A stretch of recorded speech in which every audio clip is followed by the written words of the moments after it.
ثم ختم رحمه الله تعالى هذه الترجمة بحديث أبي عيسى المغيرة بن شعبة رضي الله عنه عن النبي صلى الله عليه وسلم قال: إن الله تعالى حرم عليكم عقوق الأمهات ومنعا وهات ووأد البنات وكره لكم قيل وقال وكثرة السؤال وإضاعة المال. متفق عليه.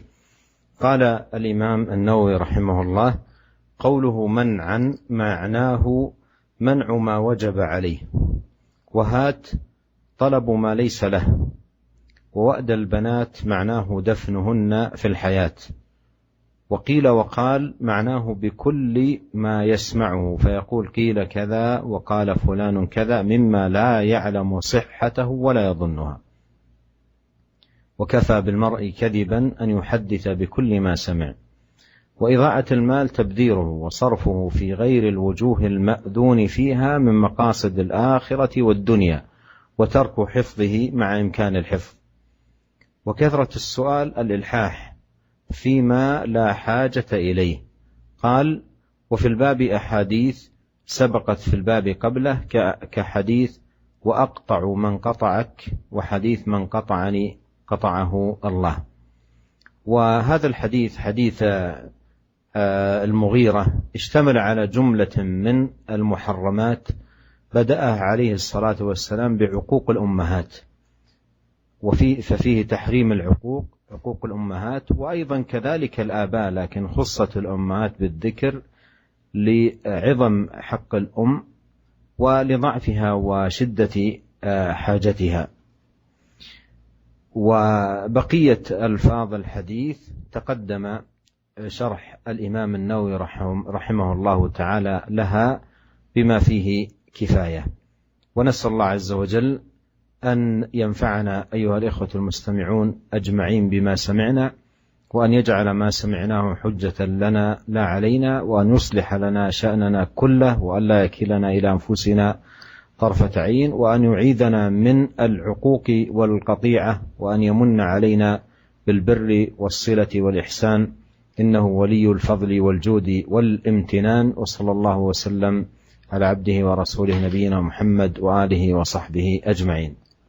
Kemudian hadis yang terakhir yang dibawakan oleh Al-Imam Nawawi rahimahullah dalam bab ini tentang durhaka kepada kedua orang tua dan memutuskan silaturahmi, yaitu hadis dari Abu Isa Al-Mughirah bin Syu'bah radhiyallahu ta'ala anhu dari Nabi sallallahu alaihi wasallam bahwasanya Nabi sallallahu alaihi wasallam bersabda, Inna Allah Ta'ala harrama alaikum uquqal ummahat.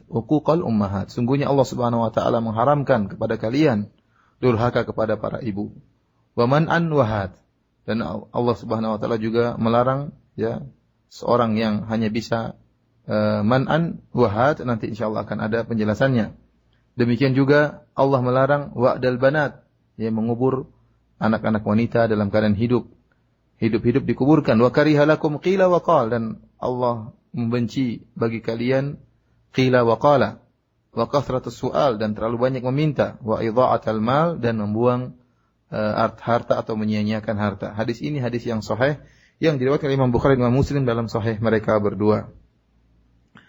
Para pendengar yang dirahmati oleh Allah Subhanahu wa taala, hadis Mughirah bin Syu'bah radhiyallahu ta'ala ini menjelaskan tentang beberapa perkara yang diharamkan oleh Allah Subhanahu wa taala. Dan Nabi sallallahu alaihi wasallam membuka atau memulai tentang perkara-perkara yang haram tersebut dengan menyebutkan tentang uququl ummahat, bentuk durhaka kepada para ibu. Tentunya durhaka kepada bapak juga tidak diperbolehkan dan juga merupakan dosa besar sebagaimana durhaka kepada para ibu. Akan tetapi kenapa Rasulullah sallallahu alaihi wasallam mengkhususkan penyebutan durhaka kepada para ibu? Karena tentunya kita tahu hak ibu lebih besar daripada hak ayah. Karena hak ibu sangatlah besar sehingga dikhususkan penyebutannya di sini. Yang kedua, bahwasanya ibu adalah seorang yang lemah. Beda dengan ayah. Kalau seorang mungkin durhaka kepada ayahnya bisa jadi marah, bisa jadi memukulnya. Akan tapi jika ibu jika didurhakai, dia tidak bisa berbuat apa-apa, dia seorang wanita yang lemah. Oleh karena jangan sampai seorang durhaka kepada kedua orang tuanya, baik durhaka kepada ibunya maupun kepada ayahnya. Adapun lafal-lafal yang berikutnya telah dijelaskan oleh Imam Nawawi rahimahullah dalam perkataannya di sini. Beliau mengatakan tentang man'an wahat. Man'an artinya mencegah apa yang wajib dia lakukan, yaitu dia hanya bisa adapun hak meminta apa yang bukan haknya. Jadi Allah Subhanahu wa taala mengharapkan seorang yang dia punya hak tidak dia tunaikan, tetapi hanya bisa meminta perkara yang bukan hak dia. Jadi kalau meminta perkara yang bukan hak dia semangat, tetapi kalau ada kewajiban yang harus dia lakukan, dia tidak melakukannya. Kemudian wa'dul banat, Allah mengharamkan wa'dul banat. Wa'dul banat adalah menguburkan anak-anak wanita dalam keadaan hidup-hidup. Jadi masih hidup-hidup, kemudian dilemparkan dalam kuburan, kemudian ditutup. Sehingga mereka meninggal, ya, dikuburkan dalam keadaan hidup-hidup. Kemudian qila wa qal, maknanya adalah, ya Allah haramkan qila wa qal, atau membenci qila wa qal, maknanya yaitu menyampaikan semua apa yang didengarkan oleh seorang. Setiap dia mendengarkan sesuatu, dia sampaikan. Sehingga dia mengatakan, dikatakan demikian, si fulan telah berkata demikian. Padahal dia tidak yakin tentang kebenaran apa yang dia dengar tersebut. Bahkan dia tidak menyangka tentang kebenaran apa yang dia dengar tersebut. Setiap apa yang dia dengar, dia sampaikan. Ini ada orang hobinya seperti ini. Sukanya qila wa qal, katanya begini, katanya si fulan gitu. Setiap apa yang dia dengar, dia sampaikan. Oleh karena disebutkan, wa kafa bil mar'i kadziban an yuhadditsa bi kulli ma sami'. Sungguhnya seorang cukup dikatakan pendusta jika dia menyampaikan seluruh apa yang dia dengar. Ya, karena apa yang dia dengar dia sampaikan, bisa jadi yang dia dengar itu adalah perkara yang tidak benar, perkara yang dusta. Kemudian Allah Subhanahu wa taala juga mengharamkan idha'atul mal, menyia-nyiakan harta.